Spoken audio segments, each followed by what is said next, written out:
Welcome to the Street Dog Podcast, brought to you by the Street Dog Coalition. We are a national nonprofit providing free veterinary care and related services to pets of people experiencing or at risk of homelessness. I'm your host, Daria Tavana, and I'm also the Director of Development at the Street Dog Coalition. If you're tuning in live on Facebook, hello, it is so great to have you here. Go ahead, drop an emoji in the comments, say hi. Don't hesitate to ask a question if you feel inspired to. Now, what if I told you that the love between a person and their beloved pet can provide a lifeline for those experiencing homelessness? Today, we have the privilege of speaking with Dr. Bridget Hanley, co-team lead of our Philadelphia team.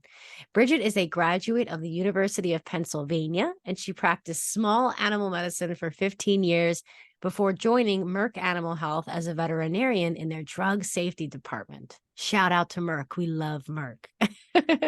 She learned about the Street Dog Coalition in 2019 at the AVMA convention in Washington, D.C., where she volunteered at a clinic and heard Dr. Geller speak. Since that time, she's joined the Philadelphia team in hopes of helping as many pets and people as possible. Welcome to the podcast, Bridget. Yay! Thank you. So good to be here. It is so great to have you here. And as I sometimes mention, but not often enough, mention on this podcast, I live right outside of Philadelphia. So it's just great to have a collaborator that is close to me geographically and of course close to me in terms of our shared values. It's just I think this is a long overdue conversation, Bridget, and I'm so stoked to give our audience a glimpse into your world, your story, and the impact that you have both in Philadelphia and beyond. So let's just dive right into these questions. Are you ready? I'm ready. Let's go. Okay, awesome. And again, I'm going to tell our audience, if you're tuning in live, and I can see some of you are, please, by all means, ask your questions, share your comments. We love to hear from you. So, Bridget, I'm so excited for this conversation. I cannot stress this. I cannot stress this enough, everyone. I feel like I'm so often, I feel like next time we have you on the podcast, we should do it in person. But in the meantime, we're close enough. We can do that. We should do that. Maybe, Bridget, you can share with us a bit about your journey from veterinary practice to joining Merck Animal Health and eventually becoming involved with the Street Dog Coalition. Go ahead, paint us that picture. I'd love to. So I wanted to be a vet forever, right? I was one of the crazy kids who at 5 said, I want to work with animals, having no idea what that meant. And you learn pretty quickly when you go into the field that you're not there just to work with pets. There's a human at the other end of the leash, and you have to work with people too. And so as you kind of develop into your veterinary career, you start to realize whether or not you love that. And I did love the bonds and the working with people. So I worked in small animal practice for about 15 years. I graduated vet school when I was 10. So that's how I'm that young. Kidding. But after being in small animal practice for a while, you're always looking for that kind of next level challenge.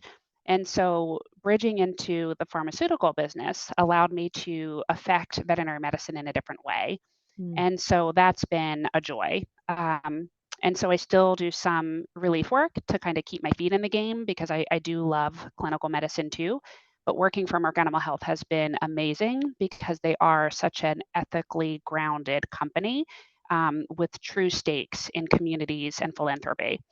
And so fast forward to, well, I guess I should say, for a while I had this interest I lived in Philadelphia. I went to University of Pennsylvania.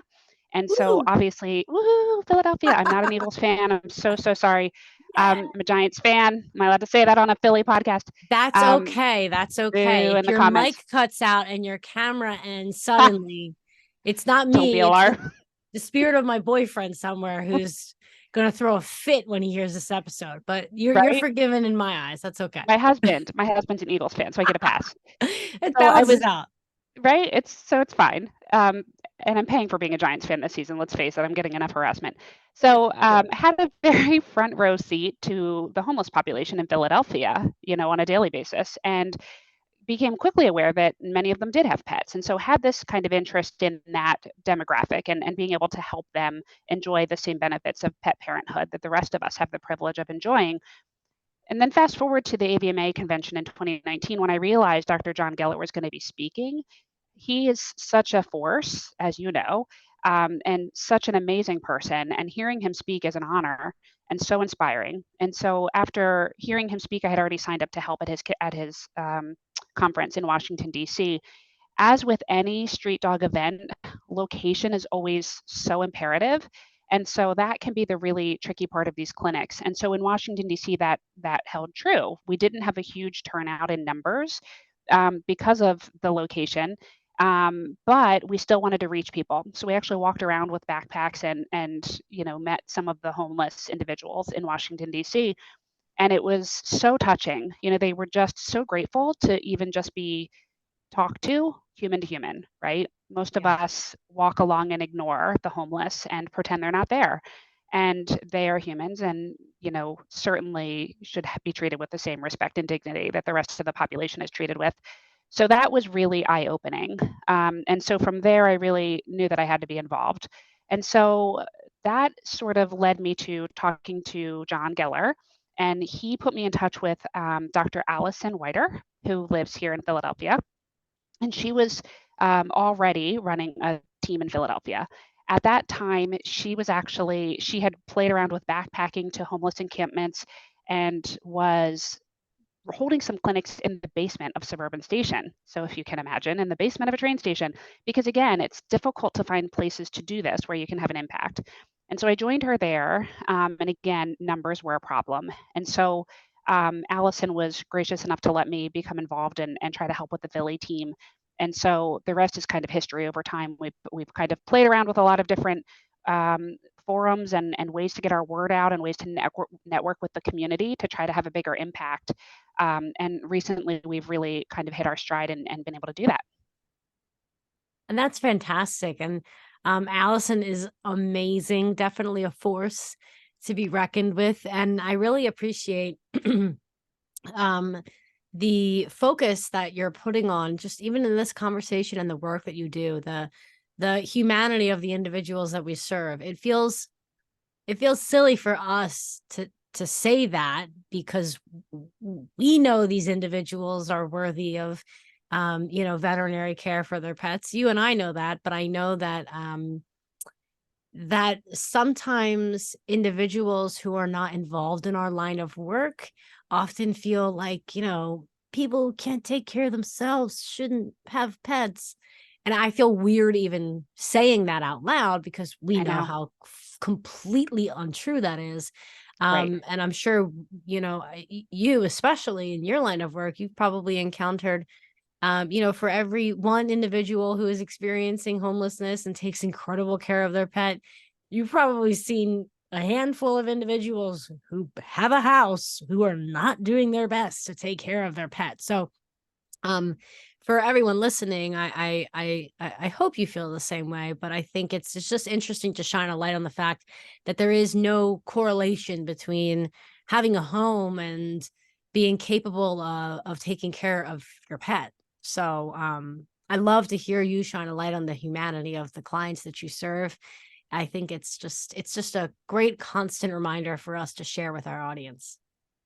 Yeah, I think, having a pet shouldn't be a privilege that's only afforded to a small percentage of the population. There are so many proven medical, psychological safety benefits of having a pet.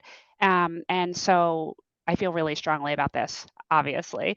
But Yes. it's just not something that, those of us with privilege should get to enjoy and the rest of the population shouldn't. Because honestly, ask my very pampered dog, what is the one thing in the world that she wants the most? And it's love and companionship. It's Yeah, not an expensive toy from Petco or the top line dog food, right? totally. So there's a very big misconnect there for many.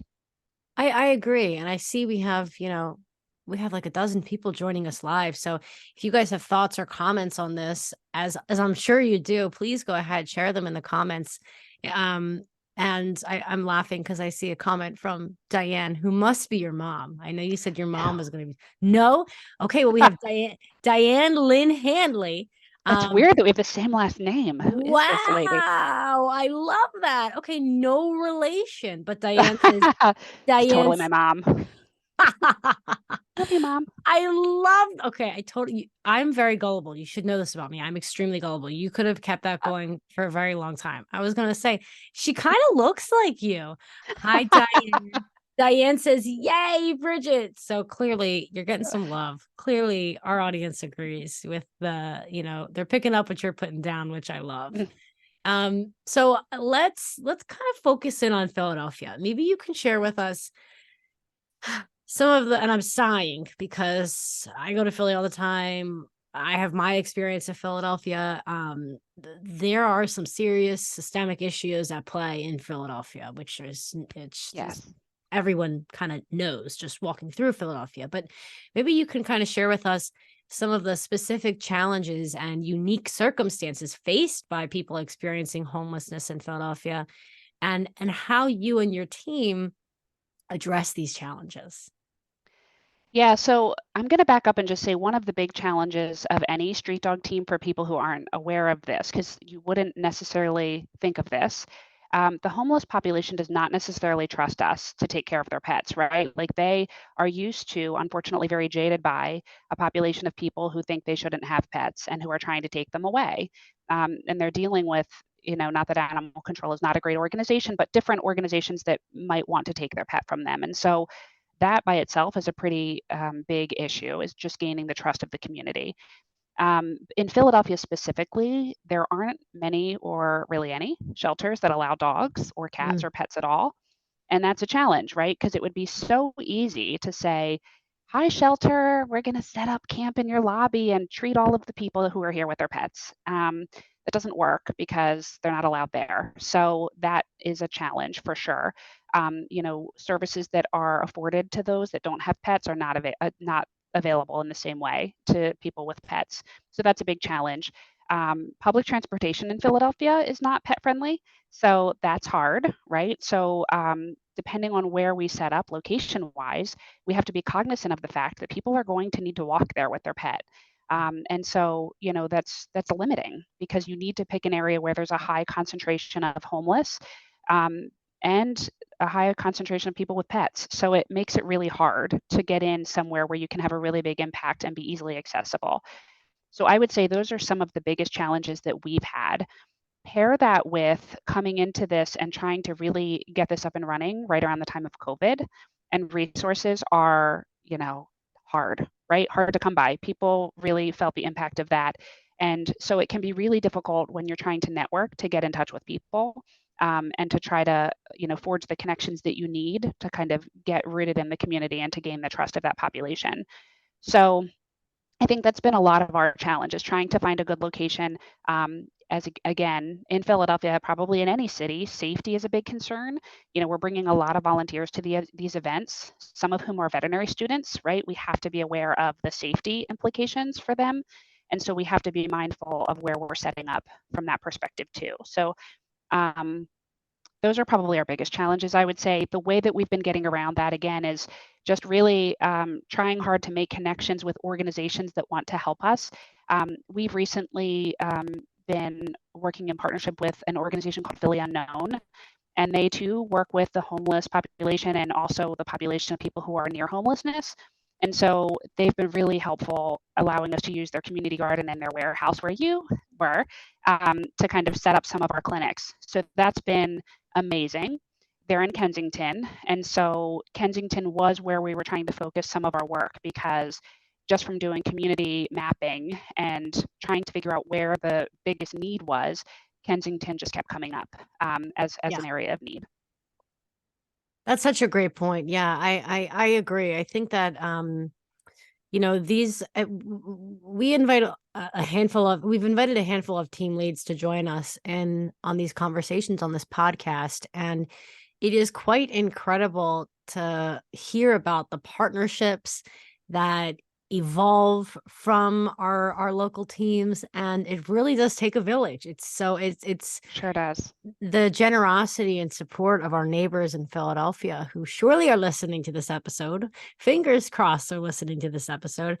I just want to thank you so much, because we couldn't do it without the support of individuals who are able to get us set up in the community gardens to host our clinics, right? Or that's right. I went to the warehouse. That was an amazing experience.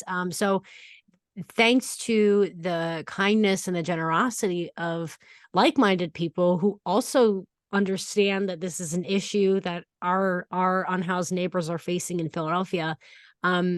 These are the reasons why we're able to do what we do. And of course, I love that you're a forever member of the Merck family, because if it wasn't for Merck, big shout out to Merck. We love Merck. Merck Animal Health. Merck Animal Health. Just Exactly. Merck Animal Health. yeah. Thank you. Big shout out to Merck Animal Health, because which we conversationally call Merck, because Merck Animal Health allows us to, we can only do so much, right? We can set up shop, we can get the word out, we can have that passion and feel that drive, but thanks to Merck Animal Health, we are able to treat the pets of individuals who oftentimes wouldn't receive care otherwise. And I know we have John Mark, who I know is who's joining us, who's left a comment. We love John Mark. John Mark is, I'm John Mark's biggest fan, and he's the podcast's biggest fan. And John Mark has been a huge supporter of ours. He's received services from us, and I love getting John Mark's input because he is an individual with lived experience. And John Mark says, stigma, that is the ultimate dynamic cloud that hovers over the homeless population. This stigma is worse than a pandemic because the neglect of human life is continual. Yeah. Beautifully said. Really beautifully said. That's a mic drop moment. If I could drop my Yeah, mic I mean, without it making I don't know how to follow that. Okay, let's Thank you just for end the that, episode. John. Yeah, done. That was And for those beautiful. of you listening, we did recently have John Mark join us on the podcast for a great episode, and we just actually shared John Mark's story on social media and to our email list just earlier this week. So yeah, John Mark, I think that's a really eloquent point, really well said. And maybe you can share with us, since John Mark is someone who has had an incredible experience with the Street Dog Coalition, with Dr. Geller. This is a Dr. Geller fan club podcast. It's really all this is. Maybe Bridget, can you share with us like a memorable success story, or maybe even a particularly impactful intervention that your team has been a part of in Philadelphia? So I think if I were going to talk about the most impactful, and it sticks with me, I feel like almost daily. We had a clinic in the summer in the community garden, and it was on like the hottest day in recorded history, It right? was. I remember that.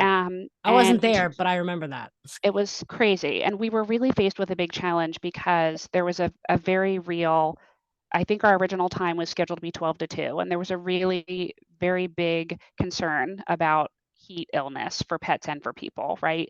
And so we made the really tough decision at the last minute to move the time back to 10 to 12, so that we could have everyone, out of the sun, by that hour. And so, I think it was 10 to 12, and I think you moved it from 8 to 10. 8 to 10. And that's It why moved up by I 2 think that's why I hours. couldn't go. I was traveling. It was moved to 8 to 10, which was a Okay, brilliant could be idea. right. Well, yes and no, right? So we knew we were running the risk of messing it up for some people, because Yes. in the reality, we have to advertise these events. We often know going into our clinics when we're going to be back, and we are telling people when we're going to be back, and we're advertising with great organizations like Prevention Point, who are giving our flyers out. And so if someone has our flyer and they're on the street with no way to know that we've moved our time, that's potentially a big issue. And so it became a big issue, because when we were cleaning up, trying to pack everything into the van and be done for the day, an individual came with his dog, Lady, and he needed to be seen. Lady was actually having some medical problems. She wasn't just there for preventative care. And so one of the veterinary students had been instructed, for anyone who came up, to let them know when our next clinic was going to be. We were done for the day. Thankfully, our Philly team has realized such success recently that we have had to, at the end, sometimes bring people back for the next clinic, right? Because otherwise we'd be there all day. And so, he got a little bit agitated, right? Because he was really upset. He was like, I got here at 10 o'clock. That's when you said you'd be starting and we were ending. And so I went down to talk to the gentleman, and he was completely right, right? Like he was right. He really needed to be seen. And so he had come with his dog in a shopping cart because she couldn't walk, Oh, and he really needed help. And so we did what we could for him, but the dog was a little sicker than what we had access to do with our resources that day. And so, just speaking of community connections, I have some great connections at Paws and also at the PSPCA with veterinarians who are willing to see pets, on other days wow. by appointment for illness, which is fantastic. They've been Pause is great. amazing. I love Yes, pause. they do our spay neuter. And so what happened was, after the fact, and again, another unique risk or another unique thing is that you don't always have a way to get in touch with these people after the fact. So he gave me the name of a case manager at Prevention Point. And I called her on Monday to try to get a hold of him. And she was like walking around with her cell phone. I talked to him on the phone again. And we were just trying to get Lady seen somewhere, get her more care.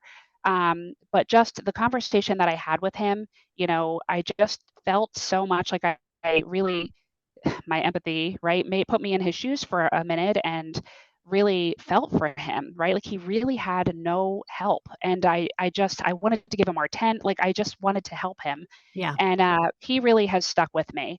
So we did end up setting up care for Lady to get the help she needed, and felt good about that. But just something about the way the whole interaction happened, right? It would have been really easy to say, we're done for the day.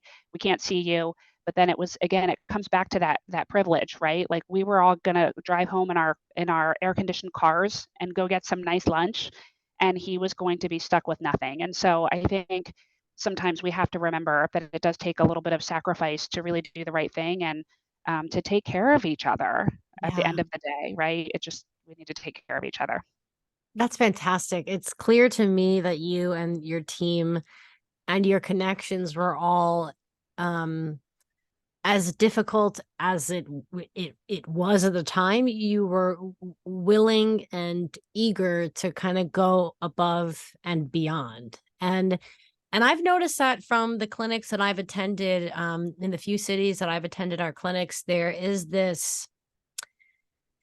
um there is this, I'm trying to remember. So when I was younger, my mom had like a 9 to 5 job, and sometimes she got home much later than I would have wanted her to. And she used to tell me, I don't work until 5. I work until the job gets done. Which is Mhm. funny because in this day and age, I'm all about like setting boundaries and like things can wait till tomorrow. But my mom, that's something that really stuck with me. And I think that I'll push back on her and say in a lot of cases, things can actually wait until tomorrow and you can establish boundaries. However, um, what I would love to do is kind of apply that. And I'm like, where am I going with the story? I would love to apply this kind of motto that she instilled in me when she was younger here. Because it's true. I think that with our volunteer veterinarians, there is this passion and this drive and and this empathy, right, that we feel. And there is this idea that like you guys, you didn't clock out at 10. That when everyone is seen, or as many people are seen as possible, or people that have very specific needs and that traveled far and that like really need this help today, when those people are seen or taken care of, um or at least even felt seen, felt heard, Right, not felt right, ignored, like that's when right, the job is done. So right. i love Yeah, I love that. that was part of it too. Like he just kept saying, "You don't understand," and he's right. I don't know what that's like, right? And that really kind of hit hard. Yeah, yeah, it's true. And I John Mark commented and said that that when you were kind of recounting your story and mentioning Dr. Geller and even Katrina, that really resonated with John Mark, because he said that these two are insulated with the Street Dog Coalition's love, and then that love is Yes. eternal.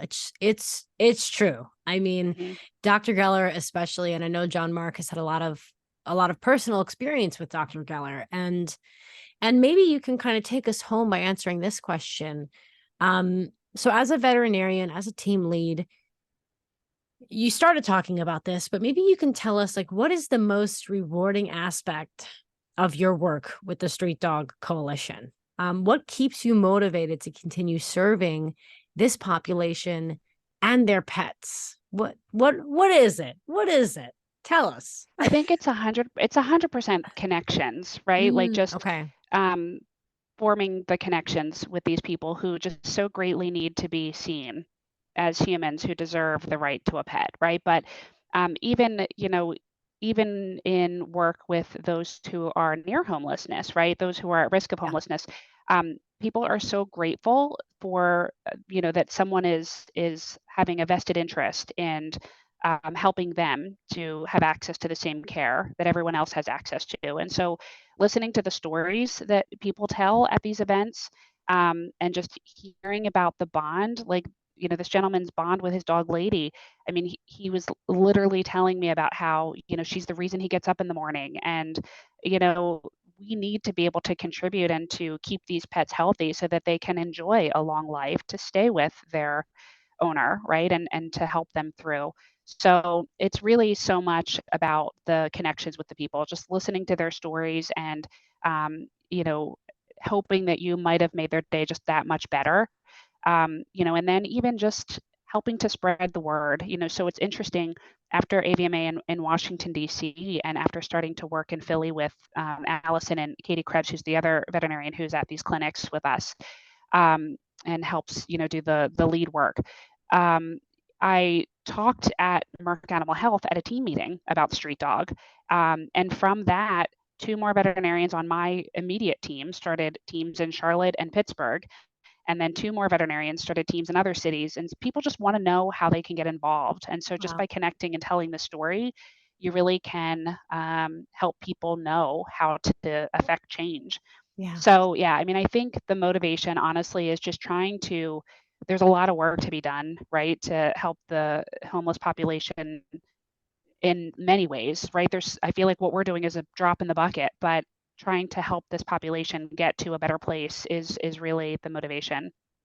I love it. Thank you, Bridget. And I want to encourage anyone who's listening, who's either living in Philadelphia or around Philadelphia, or in any of the 60 plus cities that we have teams in.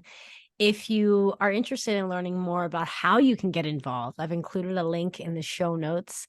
So please check us out. Please check us out on our website, check us out on social media, and reach out to us. We have an incredible network of volunteers. And they range from being vets to vet techs to social workers to fundraisers to people that take really great photographs at our clinics, to graphic designers, to artists. So there is a tent here that's big enough for everyone to stand under. And I want to thank you so much, Bridget, because you are a volunteer. You volunteer your time, you volunteer your heart and soul, and I know that it's appreciated, of course, not only by me and members of our organization, but by the folks that you serve. So thank you, Bridget, for taking the time to chat with me today. I loved talking with you. I loved hearing more about the impact you've had in my own backyard. And we got to have you back on the podcast again soon. Yes, then we have to have you out for another clinic, you in Yes, person. absolutely. I will be at the next clinic. Whenever it is, I will be there. Amazing. It will be January, so you'll be so bundled I won't recognize you, but that Oh, will be great. great. That's right. Thank you so much, Bridget. I'm gonna let you go. And thanks to our audience for tuning in. It's always great to have you here tuning in live and watching us on our multiple platforms at this point. Really appreciate it. Take care in the meantime, Bridget. I'll see you in the new year. Thank you. Happy New Year. Adios. Thank you. Bye.